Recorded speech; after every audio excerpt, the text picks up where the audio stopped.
Queridos irmãos, queridas irmãs, esse vídeo é de número 275. Fraudes Espíritas, capítulo 28. Nós estamos terminando aqui a questão 320, então 318. E já nós adentramos a 319.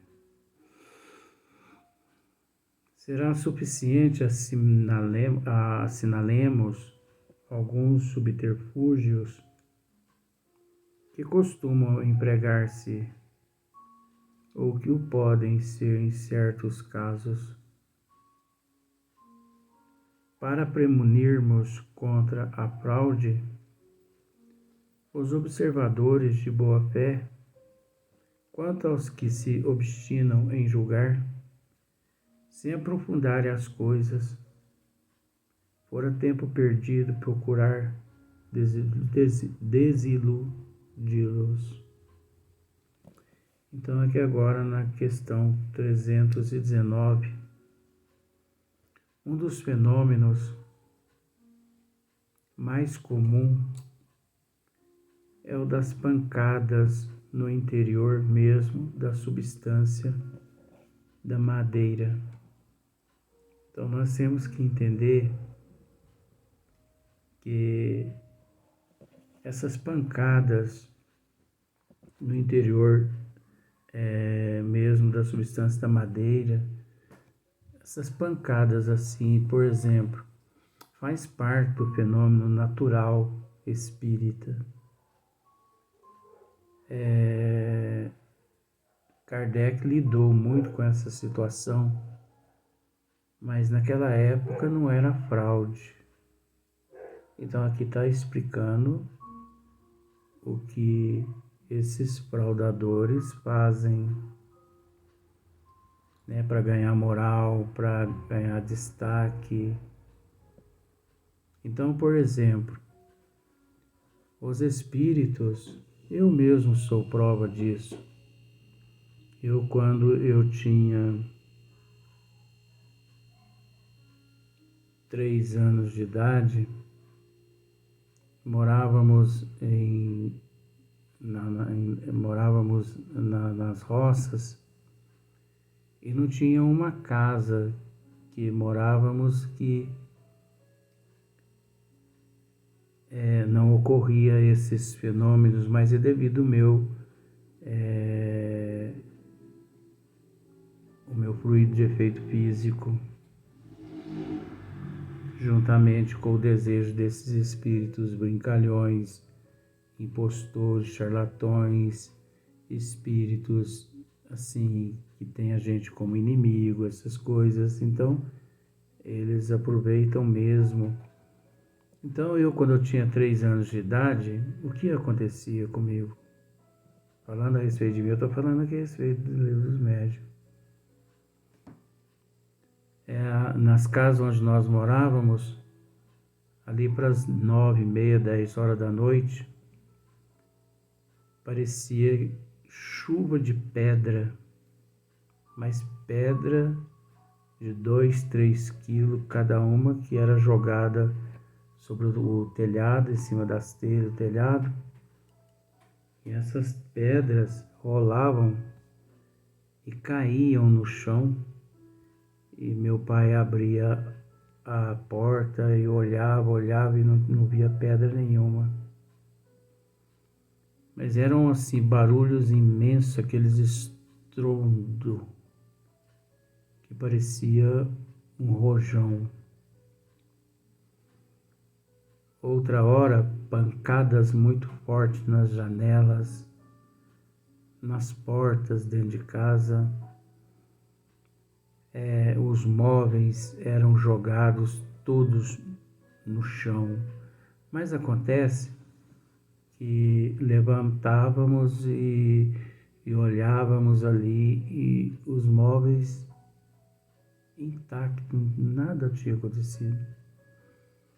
Eu escutava barulhos assim dentro de casa, gente andando no corredor da casa. Ah, mas a casa era assombrada. Não existe casa assombrada, não. Todas as casas que nós tivemos a oportunidade de morar, isso acontecia. O problema ou não é questão do problema, esse fator encontrava-se em mim, médio de efeito físico. Então, desde antes de nascer, eu passo por certas situações que tem dias que tem que pensar muito. Tem dias que tem que pensar muito, tem que pedir muito a Deus, a Jesus. Porque só eu é que sei assim, o que eu ouço, o que eu vejo. Outras pessoas não compreendem. Se as pessoas não estivessem compenetradas, não compreendem. Mas aí é um fator natural. Agora existem as fraudes. Então, por exemplo, na época Kardec estudou esses fenômenos, vamos dizer assim, fenômenos espíritas, barulhos vindo do interior da parede do local onde eles lá se encontravam.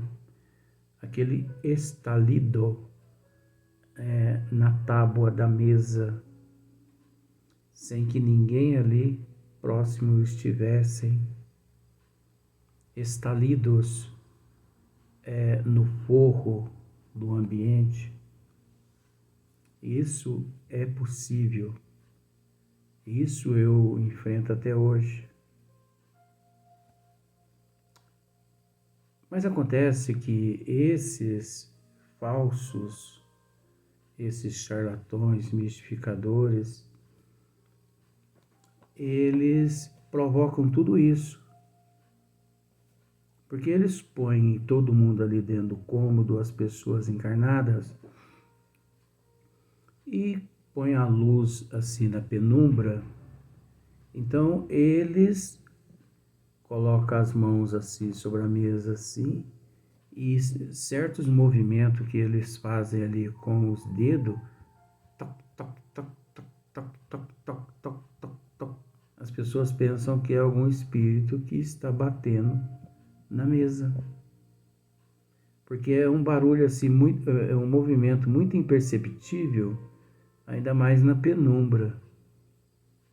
Agora você vê que ponto chega, como vai explicar aqui no livro dos médiuns, tem médiuns que eles pegam ponta de lápis, aquele carvãozinho, e eles colocam embaixo da unha. Olha o quanto o bicho é charlatão mesmo. E eles passam o dedo assim sobre um papel assim, para lá, para cá assim, e como se estivesse escrevendo com a ponta do dedo, e as pessoas pensam, meu Deus do céu, mas isso é mágica, isso é milagre. Por isso que muitas coisas é tido como milagre. Porque 99% do que é tido como milagre hoje em dia é charlatanismo, é embuste, é fraude. É fraude. Eu conheço médiuns no Brasil, não posso dizer a cidade e não posso dizer nome. Médiuns que psicografava. Esses eu conhecia. Pararam de psicografar porque não deram conta de arrumar tantos casos para poder enganar as pessoas. Mas médiuns que iam à casa das pessoas, então, por exemplo, faleceu um teu parente, aquele médium ia até a casa da família do teu parente, pegava nome, sobrenome, data, tudo sem que as pessoas percebessem que ele estava ali investigando a vida da pessoa, para que depois, lá no centro, ele mesmo pudesse escrever uma mensagem, ele mesmo, passando-se pelo ente querido daquela família. No Brasil, por exemplo, Existem muitos médiuns charlatões, como nós já dissemos, que só recebe espírito de pessoas famosas. Só de pessoas famosas. Porque é fácil você psicografar uma mensagem de uma pessoa famosa. Porque os famosos, praticamente, eles têm a vida deles, né, a vida íntima deles exposta-se ao público. Então, esses médios inspirados pelas trevas, por espíritos charlatões também, eles não perdem a oportunidade. Então, eles vão e criam. Mas ali é preciso dizer, tem uma participação 50% do médium e 50% dos espíritos mistificadores. E muitos outros casos que ocorrem com relação às fraudes. Então é só para você ver. Um dos fenômenos mais comuns é o das pancadas no interior mesmo da substância da madeira, com ou sem movimento da mesa ou do objeto de que se faça uso. Esse efeito é um dos mais fáceis de ser imitado. Isso é facinho imitar um barulho. O médium se senta ali, naquela penumbra, né, num ambiente mais escuro, e ele movimenta a mão ali de uma forma ali no escuro ali que ninguém percebe, bate. Ele, como está naquela penumbra, ele movimenta a mesa para lá, para cá, mas como? Ele coloca a perna dele, a cadeira dele um pouquinho mais alta que as outras, e ele encosta as duas pernas dele, física dele, encosta embaixo da mesa e ergue a mesa 1 centímetro. É o suficiente para a mesa mexer para lá, para cá, para lá, para cá. Aí todo mundo pensa que a mesa está levitando. Mas não é aquele charlatão que está ali movimentando a mesa. Agora, para você ver, da mesma forma como tem pessoas que trabalham corretamente, existe também as pessoas que cometem essas fraudes. Por isso que a gente tem que comentar os dois lados, né? E quase sempre esse lado, ele não é comentado. Ele não é comentado. Porque analisa só para você ver.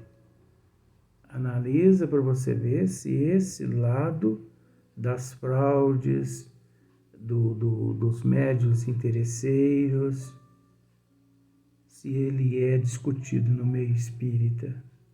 Você não vê isso sendo discutido. Tudo isso parece que é matéria assim compilada por Allan Kardec para permanecer arquivada, guardada, porque na prática mesmo as pessoas não se preocupam com a teoria, né? Esse efeito é um dos mais fáceis de ser imitado, quer pelo contato dos pés, quer provocando-se pequenos estalidos no móvel. Há, porém, uma arte manhãzinha, né, especial, que convém desvendar. Basta que uma pessoa coloque as duas mãos espalmadas, olha só que ponto chega, sobre a mesa, e tão aproximadas que as unhas dos polegares se apoiem fortemente uma contra a outra, então, por meio de um movimento muscular inteiramente imperceptível, produz-se nelas um atrito que dá um ruído seco, apresentando grande analogia com o da tipologia íntima. Esse ruído repercute na madeira e produz completa ilusão. Nada mais fácil do que fazer que se ouçam tantas pancadas quanto se queiram o rufo do tambor, etc., do que responder a certas perguntas por um sim ou um não, por números ou mesmo pela indicação das letras do alfabeto. Então você percebe que ponto chega as fraudes. Mas aqui, esses comentários nossos aqui, são assim, comentários muito insignificantes, mediante as fraudes que existem, mediante as fraudes que são executadas uma vez ali que a pessoa se encontra presente, e uma pessoa ignorante do conteúdo, é a coisa mais fácil enganar as pessoas. Eu conheci pessoas, eu conheci tanta coisa nesse mundo. Eu conheci pessoas que iam no cemitério, olha só para você ver, pessoas que iam no cemitério, pegava o nome da pessoa desencarnada, a data ali é óbvio na plaquinha, né? Que ele tem a data de nascimento, a data de falecimento e o nome da pessoa. Mas para que, Luiz? Para poder, na casa espírita, psicografar uma mensagem com o nome daquela pessoa. Ah, mas não é possível. Mas não é possível. Tem tanta coisa que, se eu fosse dizer, é pena que eu não posso dizer nome, não posso dizer o nome de centros. E o pior que centros com lá na fachada na frente nomes renomados de espíritos ilustres, mas que lamentavelmente existe tudo isso. Então, no próximo vídeo nós vamos dar sequência nesse mesmo assunto.